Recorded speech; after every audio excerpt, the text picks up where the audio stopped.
I want to talk today about supporting our intentions. This is a time of year where very often the Dharma talks are about setting intentions, about what that means. Or I know I had an intention setting ceremony on New Year's Eve. A number of you were there. It's kind of I have been doing it, attending them, and then running them or facilitating them for I think 20 years. And the first one I went to had a great impact on me, and I find it's really moving. And so I really appreciate the time. And it seems to be, ending, beginning. It's that moment we have where we can look back and look forward. And people talk about resolutions, but the thing I like about intention is that it has less of a rigid quality about it. Intentions seem to have that pass fail thing. You either do it or you don't. You're either good or you're bad. You either succeed or you fail. And it almost sets up like here I go, never keeping my resolutions. Bleh. But which is, not fun, and then you just don't bother anymore or whatever. But intentions instead are, they're really important. They're part of the Eightfold Path. In Buddhism, they're very important, but they're a guidepost for us. They're a way to set a course, to move towards something that's meaningful, perhaps a change we want to make in our life or something we want to do. But it's more of a guidepost. And I have a couple of quotes. One from Thubten Jinpa, who's a Buddhist scholar, but he's also the Dalai Lama's translator. And he said the intentions are a deliberate articulation of a conscious goal. So we have this articulation of something that we're moving towards. And I think it's really helpful because I may have done resolutions, but I think I failed at all of them. So I gave them up doing them many decades ago. But so I would just kind of stumble along. I mean, I moved to California when I was 18 because my brother, who lived in Northern California, said, or already he was older than I was, he goes, "You want to move to California?" And I said, "Sure." And he sent me a plane ticket. I mean, that's how my life operated a lot of the time. And so I was just kind of floating and bumping and this and that. But intention, even though it doesn't have to be specific, it kind of gives you a parameter, a little bit of a guidepost, a North Star for which you can judge how you're moving. And Kevin Griffin says that intention gives clarity, direction, and resolve on the path, especially when we begin to couple it with Buddhist teachings, which is it's a path to liberation, but the Eightfold Path is also a way to achieve liberation or get to that place of freedom, but it's also a way to live in community with everybody else in the world, which I think is really good. So Kevin says intention gives clarity, direction, and resolve on the path. With right intention, we are never entirely lost, no matter how much we stray. Right intention guides us back to ourselves and the values of kindness and wisdom. It's a way that we can check in and see, are we on course? Are we off course? It's like, I just think of a ship sailing from New York to England. You have a course, and the ocean is pushing you this way and that. So there's a constant making sure you're staying on course, recalibrating if necessary. That's what equanimity is. Equanimity is this continual calibration of where you are. It's not just, we have this tendency to want to get there and then be there, but life doesn't work that way. It's not the human condition. So how do we get to this place of equanimity? But there's a flexibility. There's not a rigidity. It's like buildings that are built for earthquakes. They're not rigid because they snap. There's a flexibility. If you've ever been in a high rise during an earthquake, you're like, woo, and you're glad for that because you don't want it snapping. So there's this flexibility, this ease around it. And what I like to think, when I think of intentions, I recognize there's no expectation of perfection. But that is, sometimes resolutions have that flavor, that you must succeed, you must achieve. And we have an intention without a preference. We're just going to head into a direction and see where it takes us and adjust as necessary. We incline the mind in a particular direction. And in neuroscience, Daniel Siegel, I love this sentence. He says, neuroscience tells us that intention primes the nervous system to be on the lookout for whatever will support what we intend. So that's another reason to have an intention. So you have an intention, and then you begin to see what supports it and what gets in the way. It's like the Eightfold Path. It's the hindrances are what get in the way. So we begin to recognize what gets in the way, and the factors of awakening are what support our liberation. So we begin to recognize when the hindrances are not present. What's that like? And so we have this inclination of the mind that's supported when we name it. And I mentioned it's one of the factors in the Eightfold Path. It's part of the first section of the Eightfold Path, which is wisdom, the wisdom section, which is wise view and wise intention. Wise view is understanding the Four Noble Truths. There is suffering, there is dukkha. That's part of the human condition, but there's this level of suffering that we cause ourselves by wanting and not wanting and grasping and clinging and attachment. And there is a freedom, there's a way out of that, and the way out is the Eightfold Path. And so recognizing that the human condition, recognizing that things are impermanent, things are going to change. So it's having this clarity. And then the intention is the second piece of that first factor, the first section of the Eightfold Path, and that's setting a direction. And one of the first, and as with Buddhist teachings, there's lists and then lists and lists and things, and then more things. And so inside wise intention is, the first piece of it is renunciation. Well, intention counteracts greed, hatred, and delusion or ignorance. And the renunciation is an antidote to craving and clinging. It works to root it out. And I'm going to read a piece from the Noble Eightfold Path. You can't see it. Anyway, the Noble Eightfold Path by Bhikkhu Bodhi. Y'all can see it, except it's little, which is a great book. Bhikkhu Bodhi is a wonderful, wonderful teacher. And this is kind of what the mind does when we all of a sudden attach to something. And he says, at the moment desire, and desire is not just, I desire to be free, I desire to practice. It's this desire with attachment and craving and that sense of gotta have it. So at the moment desire springs up, it creates in us a sense of lack, the pain of want. To end this pain, we struggle to fulfill the desire. If our effort fails, we experience frustration, disappointment, sometimes despair. But even the pleasure of success is not unqualified. We worry that we might lose ground we have gained. We feel driven to secure our position, to safeguard our territory, to gain more, to rise higher, to establish tighter controls. The demands of desire seem endless, and each desire demands the eternal. It wants the things we get to last forever.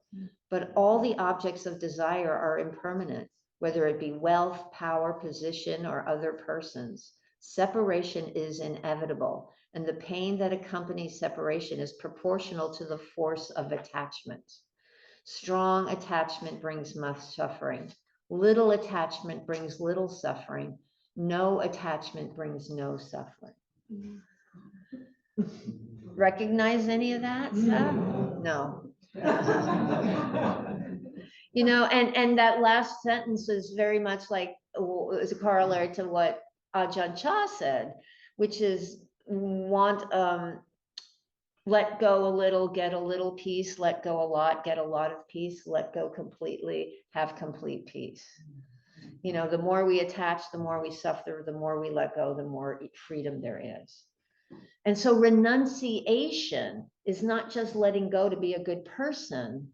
It's recognizing the suffering that's caused by attachment and being willing to release what doesn't serve. That's what renunciation is. So that's the first part of intention, seeing where we're clinging to something and being willing to let go.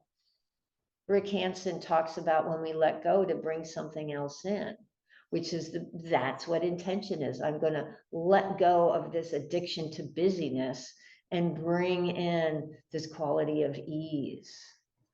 Whatever that looks like, that's kind of, whatever that was an intention of mine a couple of years ago.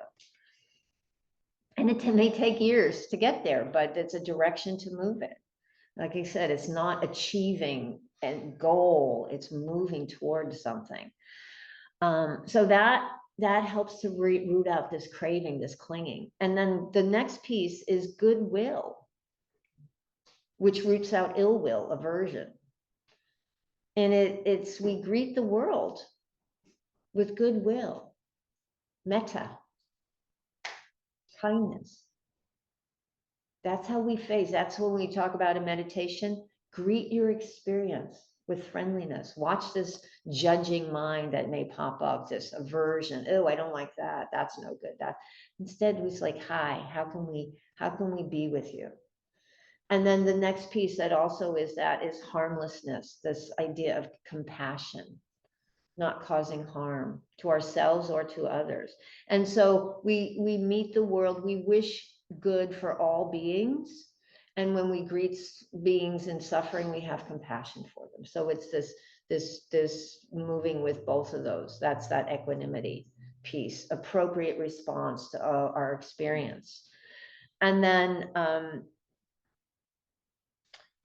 intention is supported by mindfulness. We have to pay attention and we have to have effort. And that's what roots out the ignorance. This mindfulness is seeing clearly, supported by wise view, recognizing what's happening. So we clear away those cobwebs. We clear away that conditioning that we've grown up with, that we're not aware of. But when we begin investigating, we begin to see, I am stuck on that idea that I should be this, that you need to see me this way, or this has to happen for something to be okay. But we cultivate the capacity to be okay regardless. Doesn't mean we don't work to make change when things are not, when harm is being caused, but we have a capacity to be with and take care of ourselves and take care of each other as appropriate. So the practice of setting an intention is really important, and it doesn't have to be grandiose. It doesn't have to be this big thing that we're going to accomplish. It can be something simply meaningful to you, whatever it is. What causes suffering for you? What's getting in your way? That's where I always think it's good to start.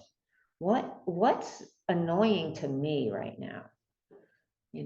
Like I said, it doesn't have to be grandiose, and it can be done anytime. It doesn't have to be a year's worth of thing. It could be a week, it could be whatever. It could be the rest of your lifetime working towards something. I told this story the other night when I was teaching. Last year, I wanted to, I had a lot of books I haven't read, not murder mysteries. I read those all the time, but good books.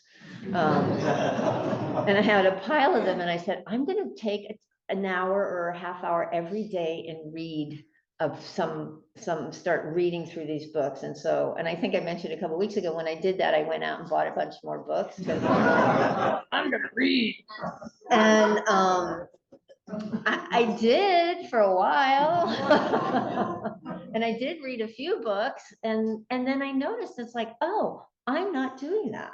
And so it's that recalibration. And instead of like, how come you're not reading? You're a bad person. It's like, oh, okay. So I'm not moving in that direction. What's getting in the way? Can I make the time? So there's this consciousness, this conscious recalibration. It's like when you're off course, it's like, or is what I'm doing instead actually more important, and I need to take care of this? So there's this recognition, okay, this is the intention. And I got back into it a little bit and then I bought a couple more books. But it's like, you know, there's an ease about it.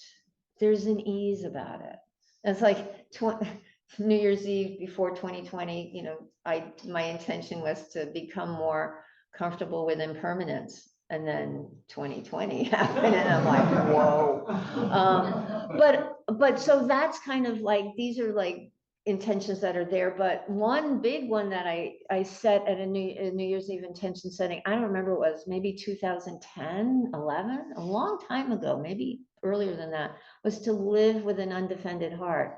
And that has become my guiding intention for my life. That's the lens through which I see the world. Because somebody asked me to do a Dharma talk on it, and then I had to actually investigate what that meant instead of just a cute thing to say. And I went, oh, it's a thing. It's a big thing. And I think it's really kind of a different way of pointing to what the Buddha said. No attachment, just being open, equanimity. So our intentions can take any form. Being more compassionate with ourselves and others. Like I said, it doesn't have to be grandiose, but it's something that's meaningful to us. And it's really important to have a foundation for our intention. And this is where the second section of the Eightfold Path comes in, which is sila, ethical behavior. We can, mindfulness, being mindful and having an intention doesn't necessarily mean we don't cause harm, because I heard an interview with, or read an interview with Joseph Goldstein a few years ago. He said, mindfulness has to have this underlying foundation of ethics. It must, because you can be mindful and intentional. A sniper is very mindful and very intentional about causing great harm. So the path to liberation, the Buddha's teaching, Eightfold Path, wise action, not causing harm. The precepts are drawn from this, wise action, not intentionally taking a life, not causing harm, cultivating compassion, cultivating kindness. So it's not just don't do, but also cultivate, being wise with our speech, kind with our speech, but saying what needs to be said, not taking what's not offered freely, and also cultivating generosity. Wise livelihood, how do we make our living? You know, so it's really this foundation of wisdom and living in, making it safe for others to be around us. I love that saying. How do we live so that others are safe around us? Yeah, big, but worthy of investigation. And I think about it as a net under a trapeze artist, because this is a practice that invites us to let go of all these old ideas that we have, that we've guided our life by. I have to be popular. I have to have this. I have to, how far have, I love this question. Shouldn't you all be further along in your lives than you are now? Yes. It's like, that's just a story we made up. Who made that rule? Yeah. And so we get fed all this stuff. And sometimes we just, that the practice is about letting go of that, tearing that down, pushing that away. And so where do we land when all that stuff we've worked our lives to, you know, accomplish? What happens? We need something to land on. And that's why this ethical foundation is so wise and so helpful. And that's what it's like, oh, what do I do? Oh, I'm faced with this situation. What's the intention? The intention is to live in this way. What then is the appropriate action? Which direction do I move in? Oh, this is wise speech. I actually do have to tell this to that person, even though they don't want to hear it, because it's important. You know, I have to not take that, even though I want it. It's shiny, but it wasn't offered to me, whatever it is. So we begin to really fine tune how we move through the world. I was talking to a friend of mine the other day, and he was saying it's like he sees it as a frame that just kind of keeps you in line, but you can move around inside the frame. Another set of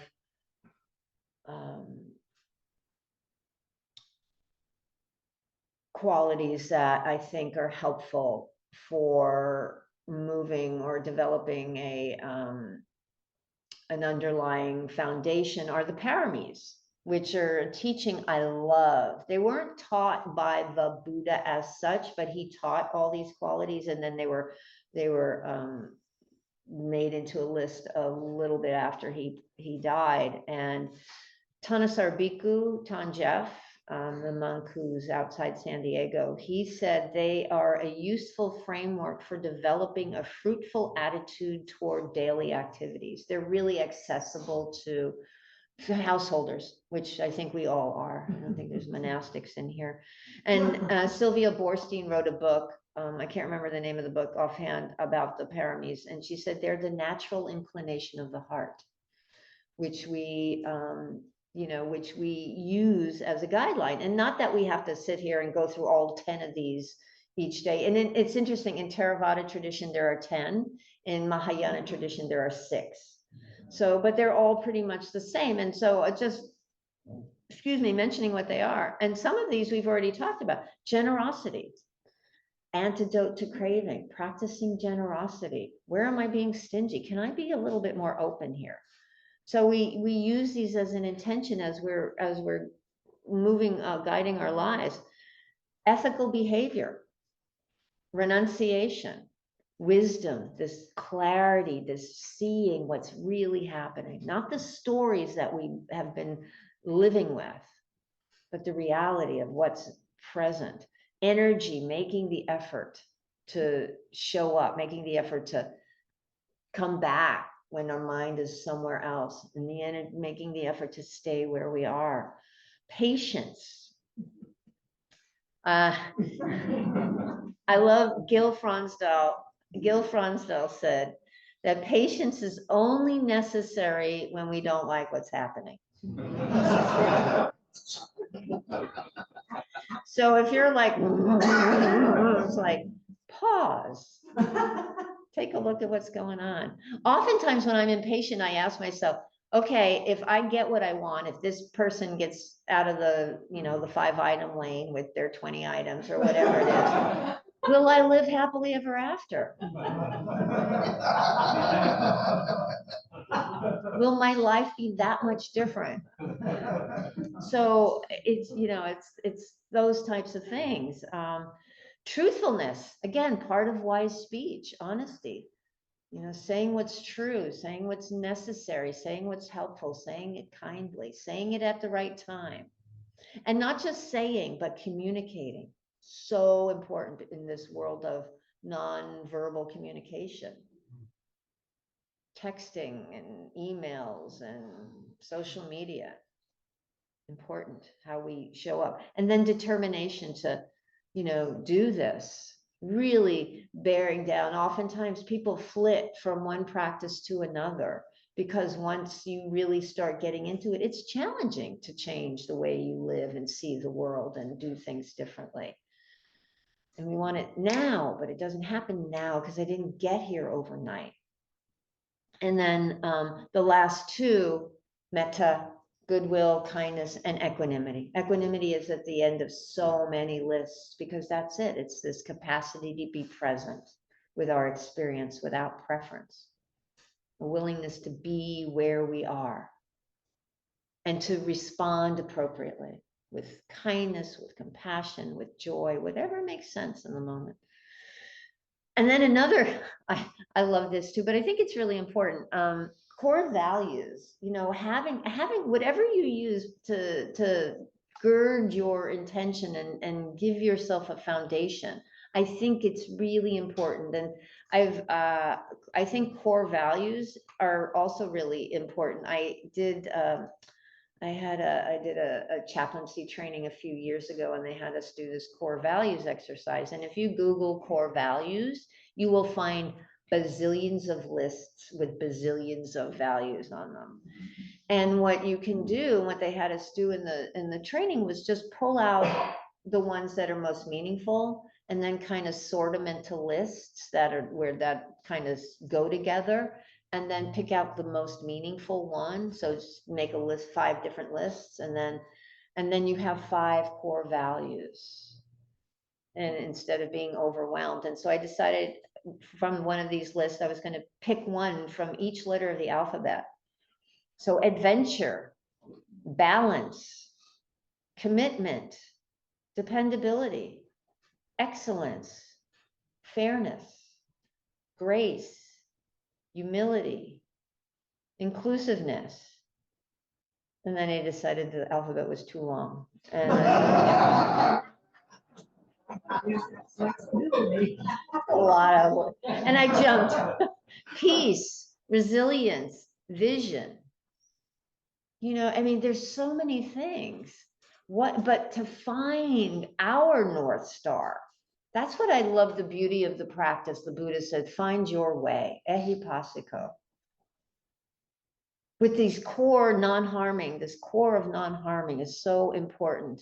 But find your way, because we're all different. It's not one size fits all. I may not have a problem with patience. You may struggle with it. We're all different. So to find that North Star for you, you know. So that is my friends, my invitation for you. And some of you have probably already done this, but you can do it at any time, is to really take some time and investigate what's the intention. What is your guiding intention right now? You know, it's like I said, it can be a day's worth, a week's worth, a year's worth, a life's worth. It can be whatever is important, whatever's meaningful in this moment. And what I would love to do now is just do a little meditation.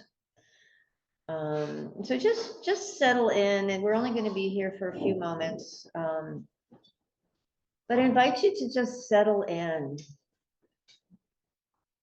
taking a couple of breaths. Maybe feeling your body, feeling any energies that are in your body that after hearing these words, having thoughts arising for yourself. And just relax. Maybe connecting with your heart center if you can. And as you settle, as you open to the heart, the belly, I invite you to reflect for a moment. What, in the depth of your heart, do you wish for yourself? What intention might support you on your journey today, tomorrow? Just spend a few moments breathing. And don't worry about anything that comes up. Try to let go of any censorship, judgment. There can be many, many things arising. There can be one thing. There may be nothing. Just let yourself rest for these moments, opening to your heart mind. As you relax, which direction would you like to walk in?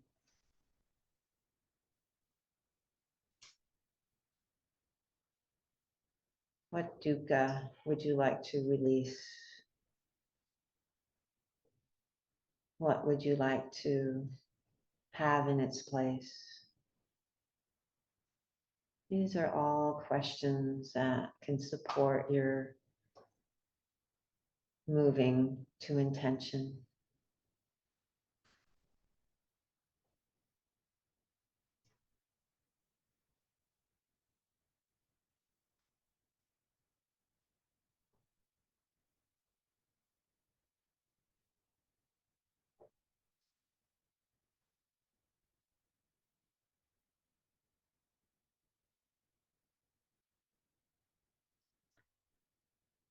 And whenever you're ready, you can open your eyes. I invite you to look around the room, look around your space before you bring yourself back to center, just to reconnect.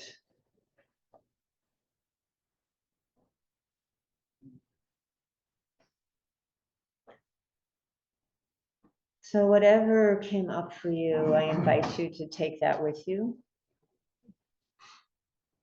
I invite you to carry with you in some way.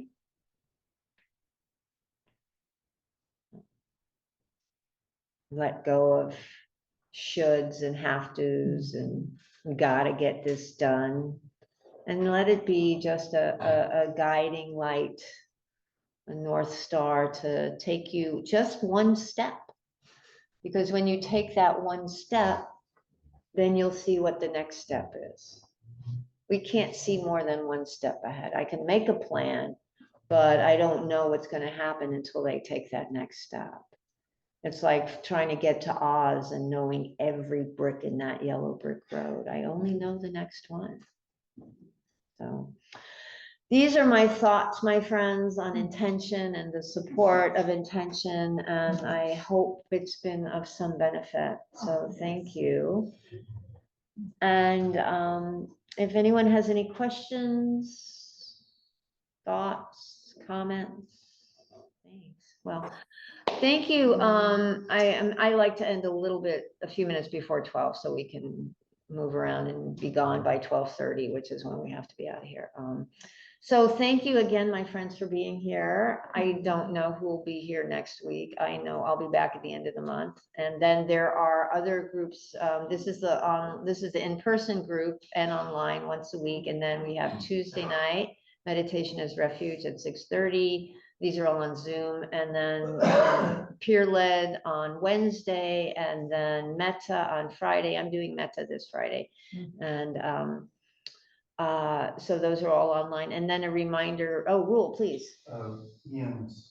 Ian's mindfulness-based stress reduction course is starting the end of the month. That's going to be here. It's not through ICD, but I think he has a website you can find it on. It's also on desertinsight.org. It is on Desert. Yeah. It is on the ICD Insight websites. If you're interested, it's an 8-week course, mindfulness-based stress reduction, and it's really, really some valuable stuff for using mindfulness practices for stress reduction. Really, it's good. And if you, again, one more reminder, if you want to volunteer, there's a sign-up sheet in the back for folks to volunteer here. If you want to volunteer a Zoom person for these Sunday groups, that's really appreciated. And then Donna, there are 2 baskets, and I just put the link in the chat. For those online, you can make a donation to support ICD and support the teachers, and whatever makes sense for you is beautiful for us. And then I want to close with this beautiful piece that's going forth that Ian wrote. It's the closing for the class today. But any last minute questions before I end with this? No? Okay. So I'm going to read this, and there's copies here if you want to take it with you. Going forth into this world so in need of light, may I bring all the kindness and wisdom I embody to each being in each situation that I meet.